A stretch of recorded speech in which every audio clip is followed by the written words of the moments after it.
to the Source CEO panel.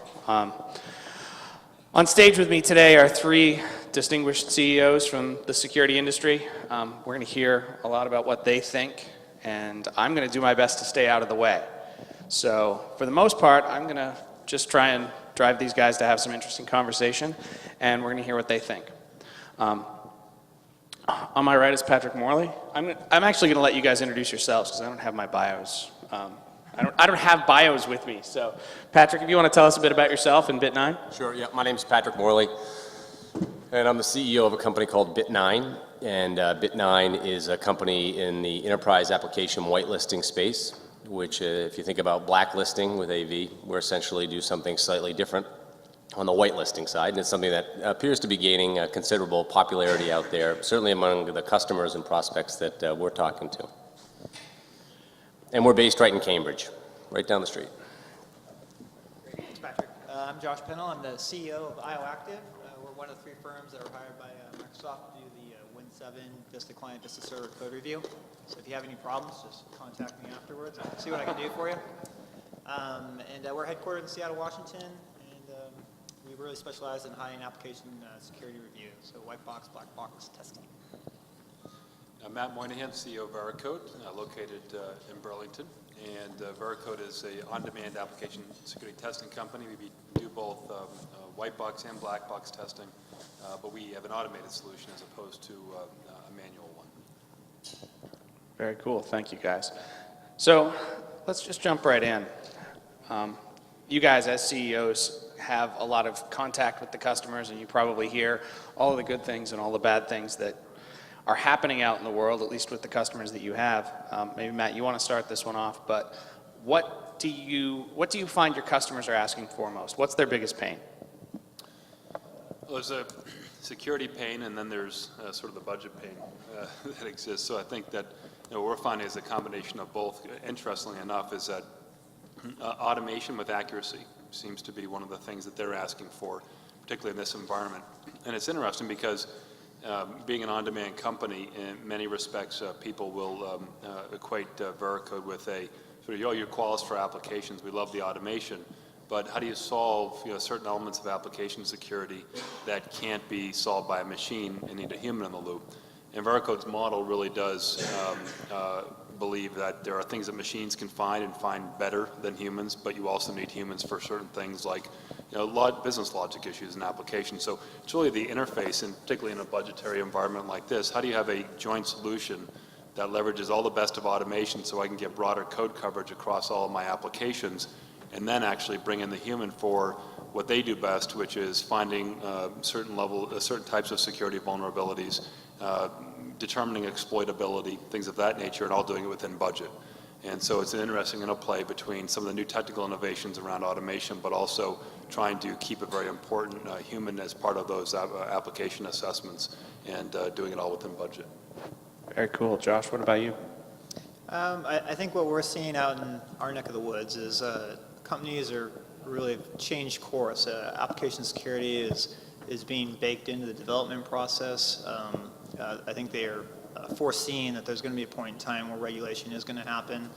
Companies are going to be asked to provide secure code to their customer base and be accountable for that code.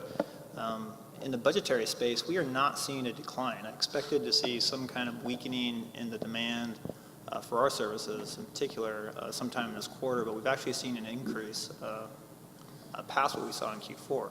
So I think that people are smelling blood in the water, and they're kind of shoring up their defenses. Very cool. Patrick?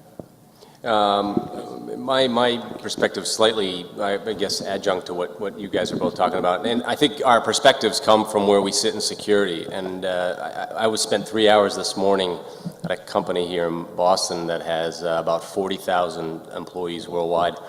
And the biggest theme that I see for particularly large companies right now is they're trying to figure out, how do I put it all together?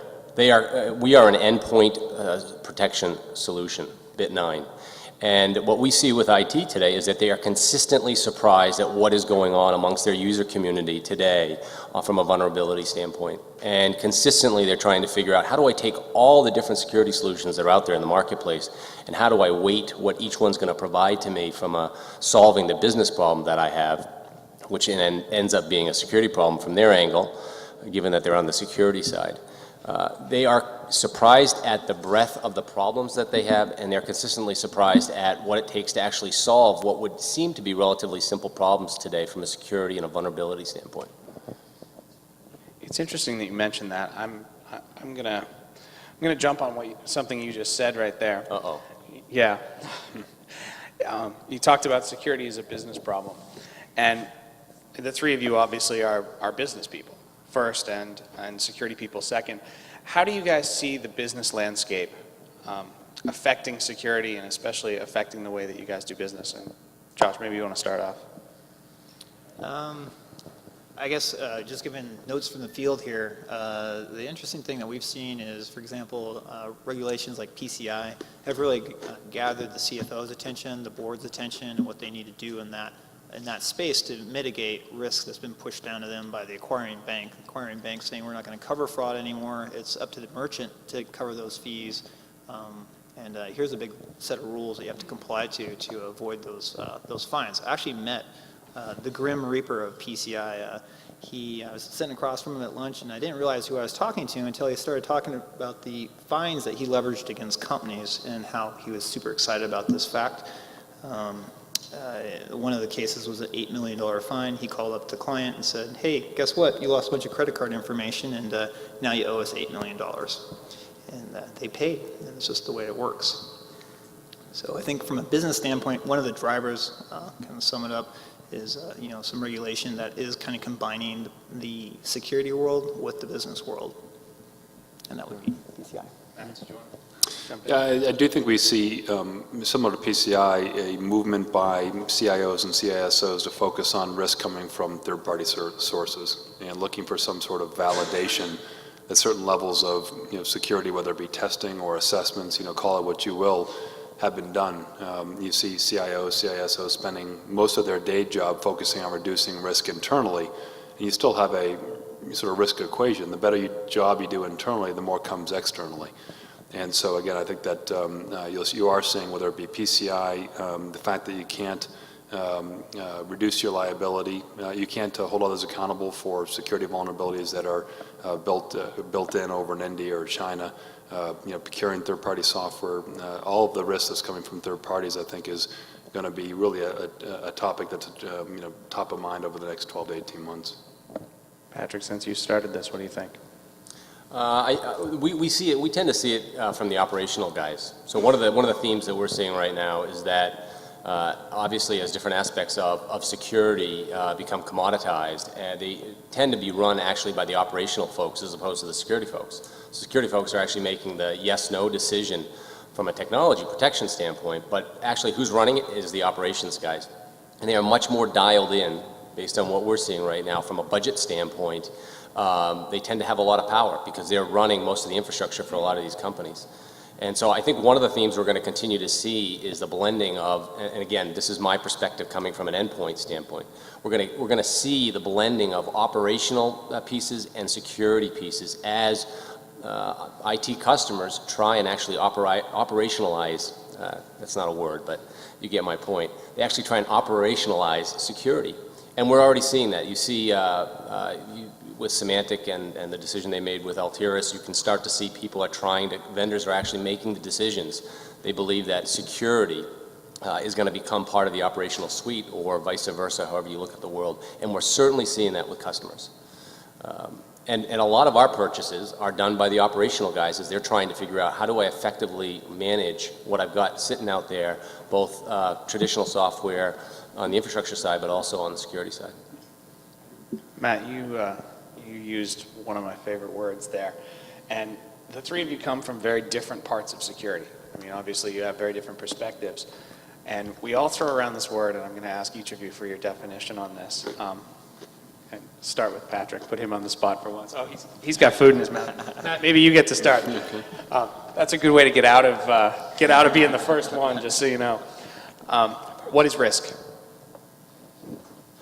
What is risk? Elliot Spitzer. Yeah, that's a good point. The probability Yeah, you have classic definitions, right? I mean, the probability of an event happening and the impact of that event or the consequence of the event, you can define it any way you like. I think the real question is, what is acceptable risk? Things are going to happen. What is the probability that those events are going to happen? And then can you live with the consequence of that happening, right? And I think that, obviously I come from the application security space. Previous to this I was at Symantec, which was an endpoint company. And it all comes down to really, how much risk do you need to bring out of the system with the budget you have? And what's the most effective spend? So there's no magic behind the term risk. I think it's really around, in some cases, it's, what does it cost to, cover your fanny in certain environments? You don't get fired for hiring Big Blue. And so I think everyone has different definitions, but at the end of the day, it really comes down to, how much money do I have? And with that spend, with that dollar spend, what's the quickest way or most effective way to reducing the attack surface of my organization? Patrick, you're nodding your head. What do you think? I think that's that's exactly what we see, right? Risk is in the eye of the beholder, and each organization has a different view on what risk means to them and to their organization, what they can afford to actually protect, what they believe that they don't have to right now from either a resource standpoint or from a dollar budget standpoint that they can't do right now.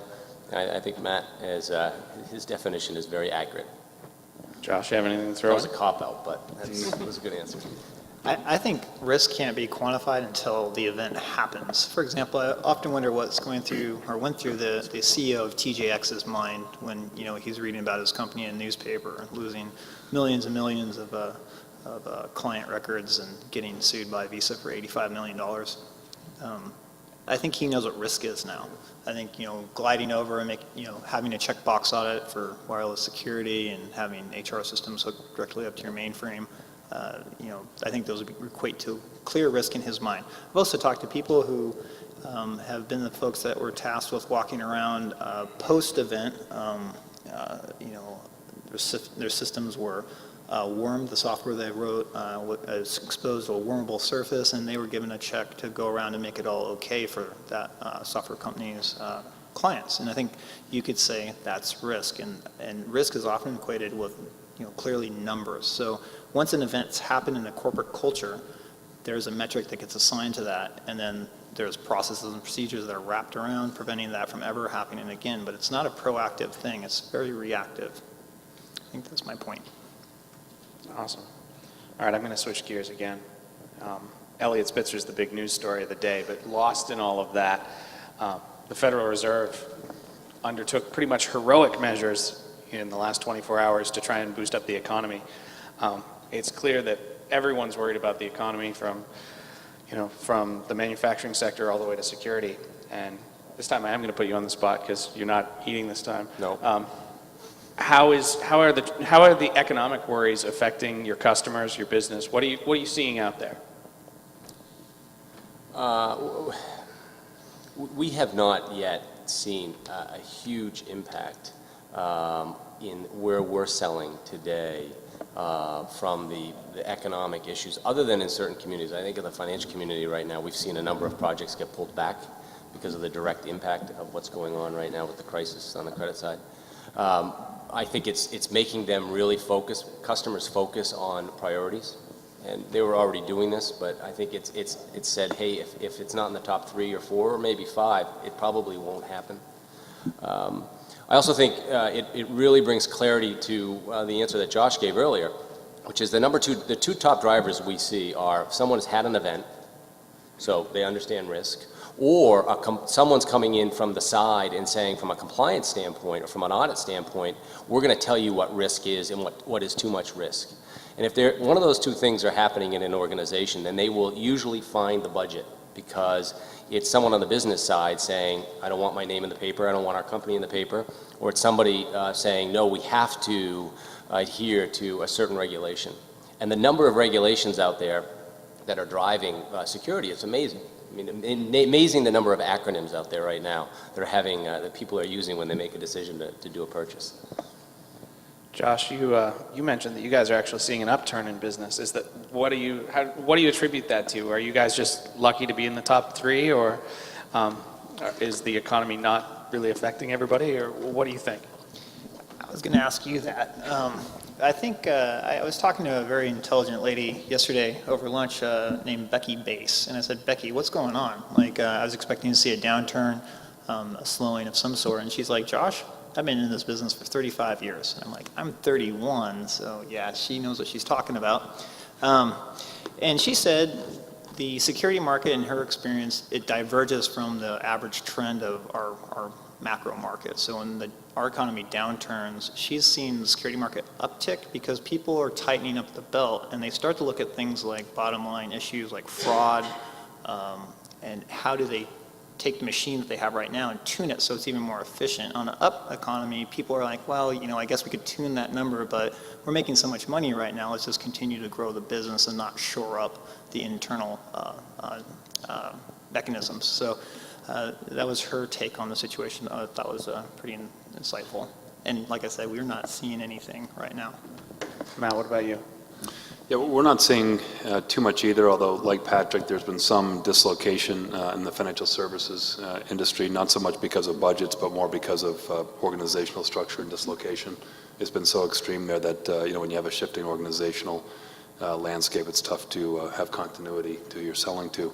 But Veracode's message does tend to play very well in this type of environment, largely because it's essentially a consolidation play. You're moving from a software tools market where you're spending money on tools to an operational expense model with a service. People like the ability to control that, dial it up and dial it down.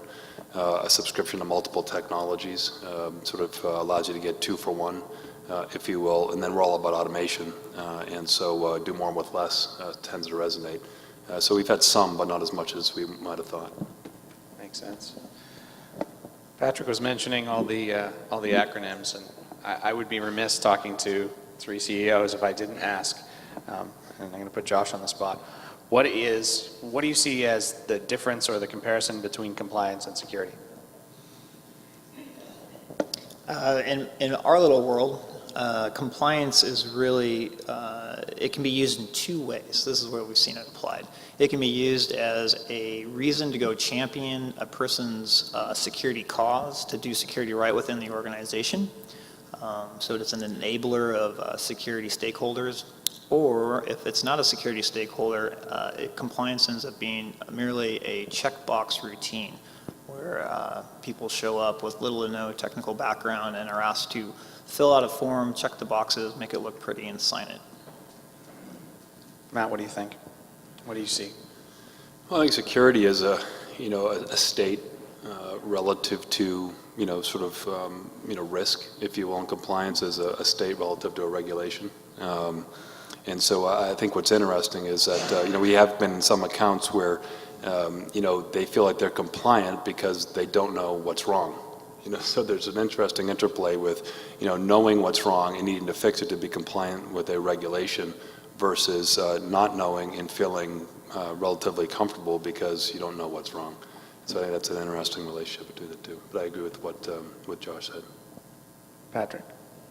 I think it depends. I think it depends on the sector, and it depends on how, are they a public company, are they a private company, what's going on with them internally. Literally in the last 90 days, we've had customers buy because of SOX, because of HIPAA, because of FDA, because of FDIC, and with the new government mandate, it's actually been talked about for a while, but the FDCC. All of these are mandates. You got to learn all these acronyms. Many, I'm sure you all know all of them, plus more. And it amazes me when you go into different organizations. I think it was one of these guys said, I don't know who it was, but you find people who are championing their cause, their project, and they latch on to a particular acronym because it's got business justification behind it. And normally it's gone through a vetting process and it's valid. But as I said earlier, I think it's a big driver for where we see projects right now. Organizations are very concerned about making sure that they can pass whatever regulation, whatever acronym they're up against. Makes sense. All right, pull out your crystal balls for a minute. What do you see as the biggest change in the security market over the next 18 months? And Matt, I'm going to throw this one to you first. 18 months. I'll take it out 36 or 48 months to get a little crazy. I think it's obviously somewhat some biased here, and it may even go beyond 3 or 4 years. But I do think you'll see an environment where all of us in the room can write code. whether you're a business user or a developer. You have folks like Charles Simonyi, ex-CTO of Microsoft, out there doing some really interesting things. Obviously, we have this whole notion of object-oriented development and reusable code and things of that nature. Web services is essentially that same type of thing, where you're constructing applications and enterprise mashup from third-party sources of information or capabilities that you really don't need a very sophisticated technical background to do. And so I think that the biggest challenge, whether it's actually all of us writing code or web services or SOA, is how do you bring security to a yet again distributed sourcing environment? It's very, very difficult, and getting the same level of trust that's required there to make sure that the security posture matches, whether it's your regulatory environment or whatever it may be, is going to be very, very difficult to do. Patrick, predicting the future. Again, it all comes from where we sit. So Matt's coming from our angle right now. I think the easy answer, the flip answer is we're going to continue to see consolidation in the security on the vendor side as customers demand one stop. We hear that every single customer visit I go on. They're asking what other major vendors, what are the top security vendors doing in the areas that we're in, because customers don't want to deal with all of the different security vendors out there. And so I think one of the big trends will continue to be consolidation. That's an easy answer because we've all seen that go on, and that's only going to continue. And again, from our biased perspective on the endpoint, I think you're going to see consolidation on the endpoint where security becomes a factor of a more proactive operational stance. And all I mean by that is if you think about some of the security issues that we all have out there right now, in effect, on the endpoint, because that's where I sit, my company sits, a lot of what's been set up is to react to something that was done wrong.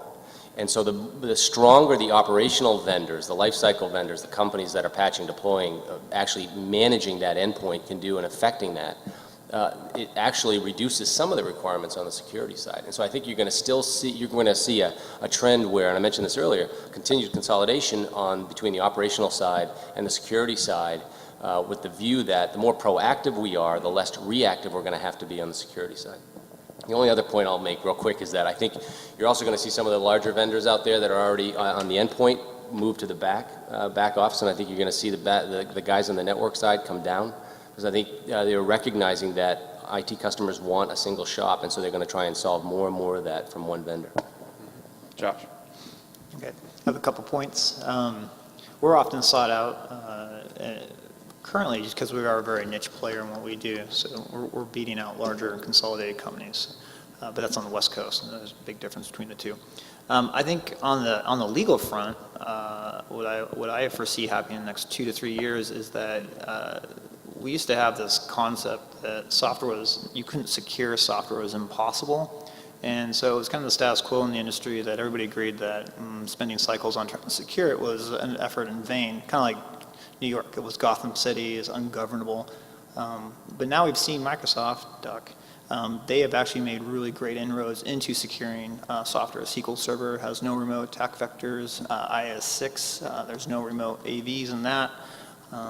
And Vista, has had some pretty good success to date. So I think what the point there being is it's setting a precedence that software can be secured. It's not perfect, of course, but it can be steps in the right direction. So people who are experiencing financial loss due to poorly written software, I think they're going to be pretty surprised in the next few years to be experiencing serious lawsuits. And on the other front, my next point is we're moving into the offensive age. We've been talking about this for years. It's now happening. The government's looking for people to help on the offensive front. I've actually seen clients right now go offensive from a commercial perspective. They're seeking out Pinkerton-like companies that are placed in strategic areas around the world that will actually go out and do a physical arrest of people that are perpetrating fraud within their environments, zip tie them, leave them in a hallway, and call the authorities for pickup.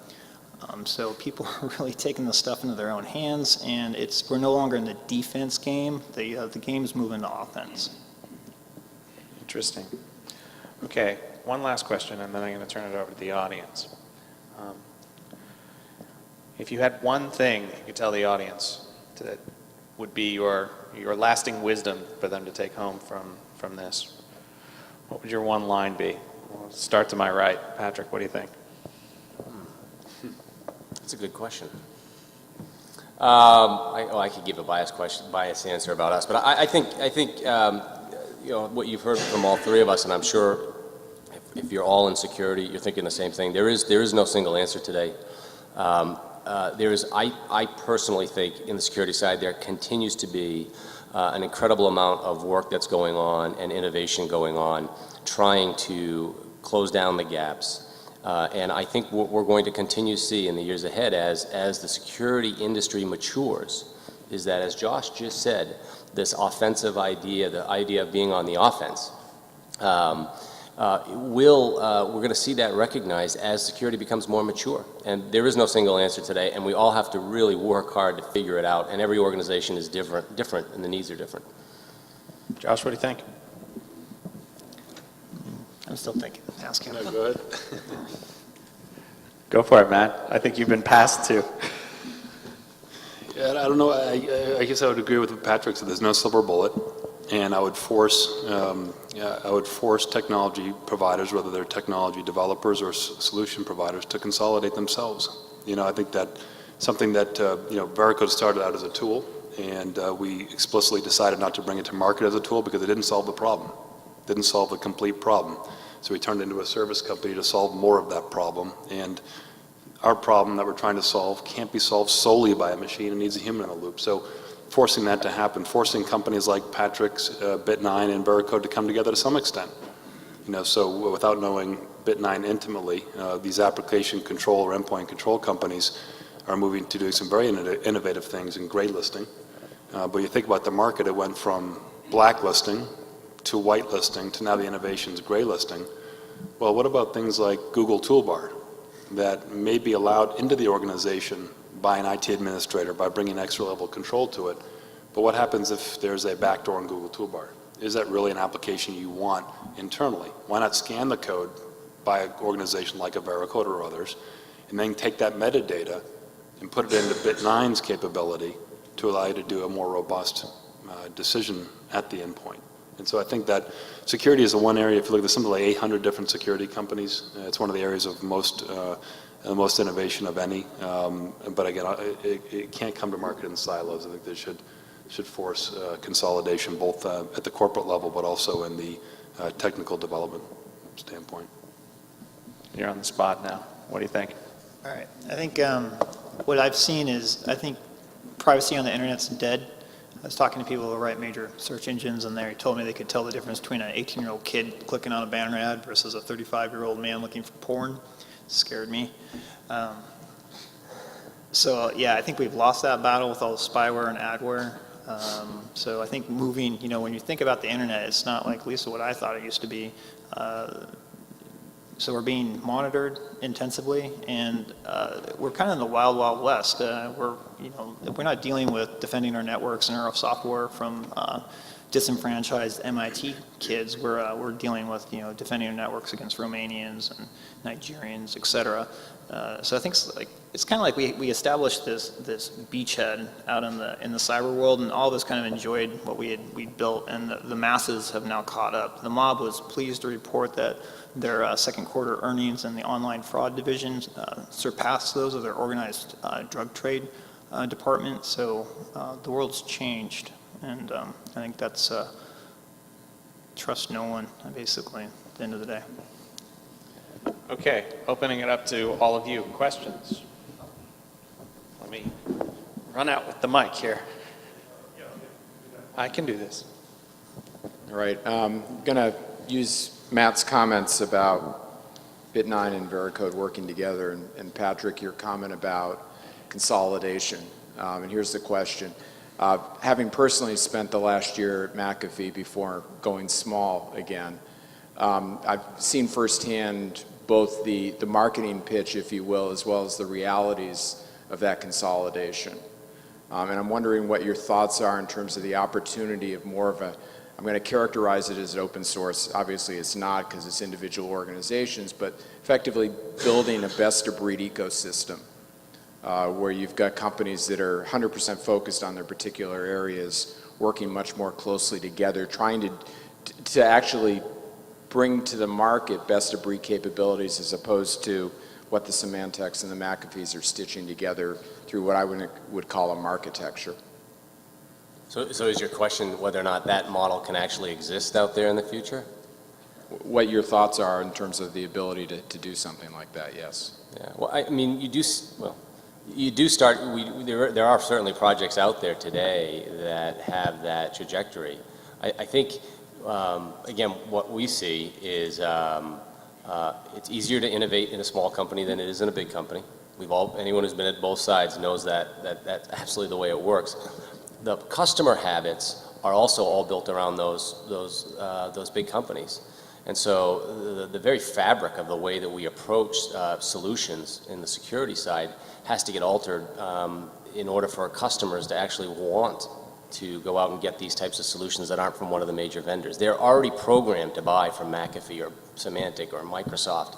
That's who they're buying from today, and it takes big movements, big ideas, and solutions that actually fundamentally change the way that these guys think in order to break that. And I think it's really hard to break it. It's kind of a cop-out answer as well, but yeah.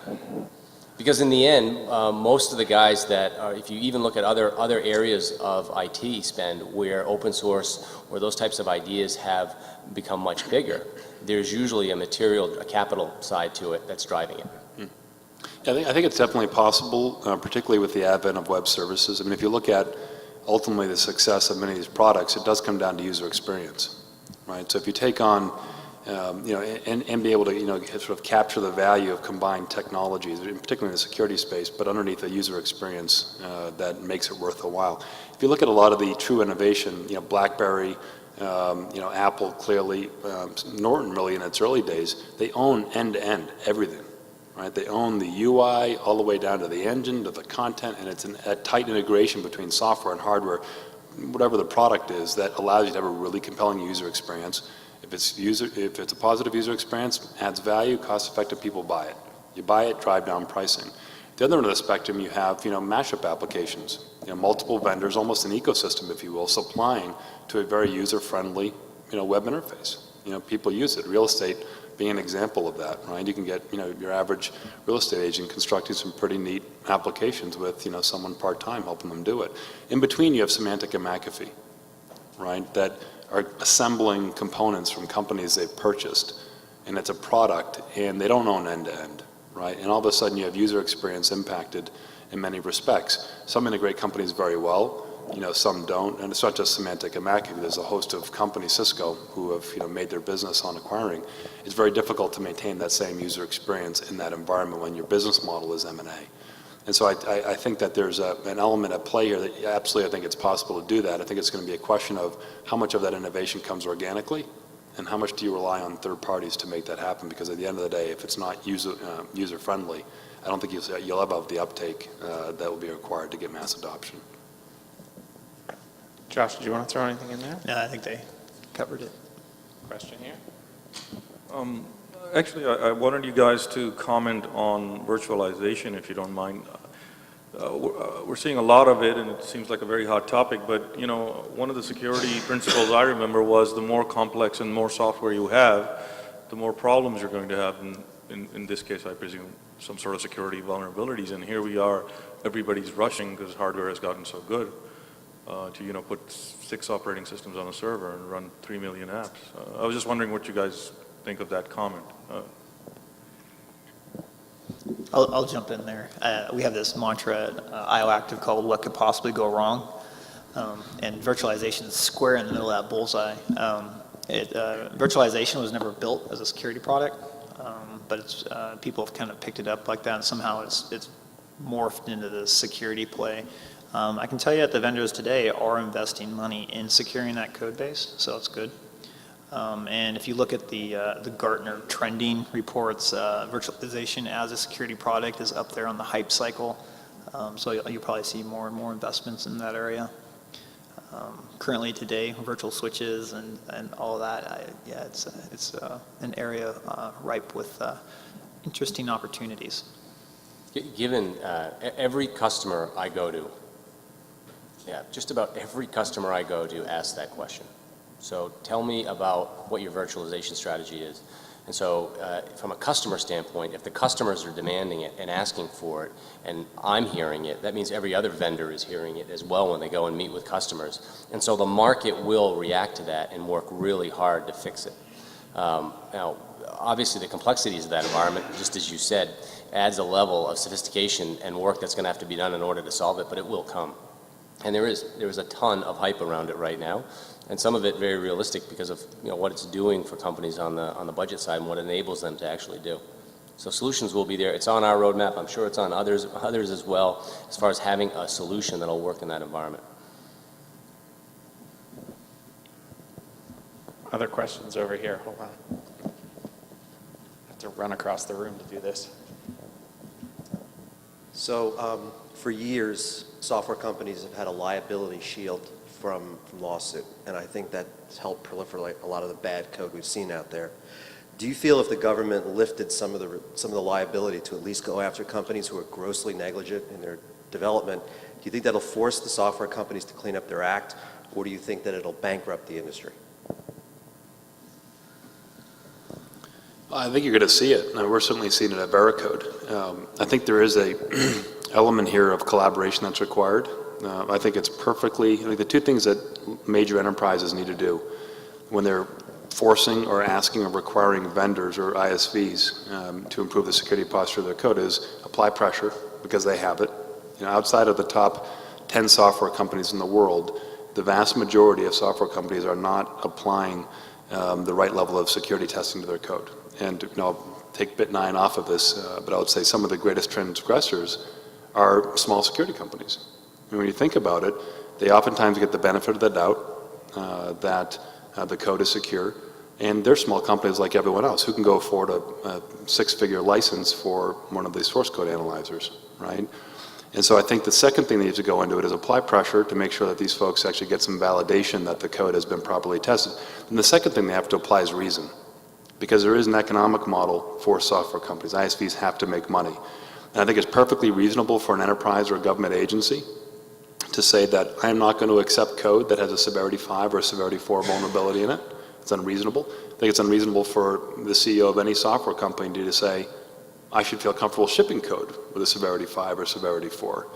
It's that middle tier, severity 3s and severity 2s, depending on your taxonomy, that may be debatable around, are these security flaws that are exploitable for certain, or is there some element of discretion around where this application lives and what the operating context is that may have mitigating controls in place to say it's not exploitable? It's unreasonable for an enterprise to force a software company to turn its software development lifecycle upside down to fix those on the spot, but wring them out of the system over time and adopt some sort of best practice that says, for those severity 3s and severity 2s, that may be important, over the course of 12 to 18 months, take them out of your products by implementing better practices in the testing environment for your SDLC.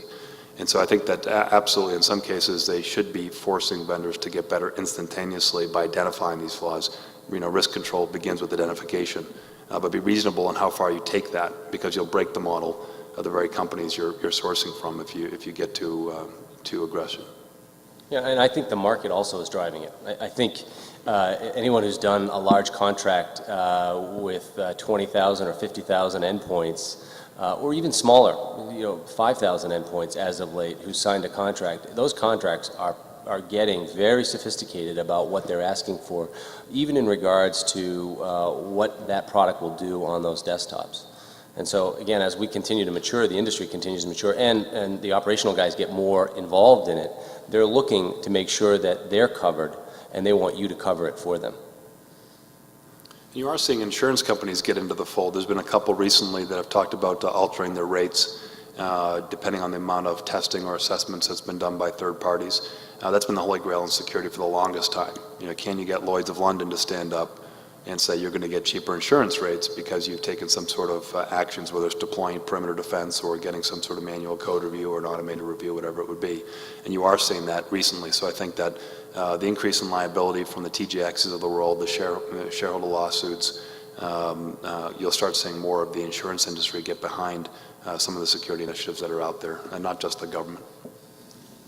I think in 2000, 2001, the federal government talked to Bill Gates and said, hey, it'd be really great if we could have some secure software. And then Bill Gates wrote the Trustworthy Computing Memo of 2001, and the entire company has changed since then. So from that perspective, just a market pressure was enough to do it for, say, Microsoft. So hopefully maybe that will apply to the rest of the world. Although I'm seeing marketing from other like competitors to the operating system that claim that they have a secure operating system, and in reality it's kind of the Oracle play on the security. It's more marketing investment than anything. So until there's actually some kind of regulated something that gets the board's attention, software security will not manifest to the point where it will benefit the masses. It needs to be a board-level issue. Hi. In his keynote address this morning, Richard Clark postulated that government regulation of ISPs, looking at their traffic and seeing bad traffic, that sort of thing, was necessary to improve security. Do you think this is a role the government should play, or should it just be market-driven?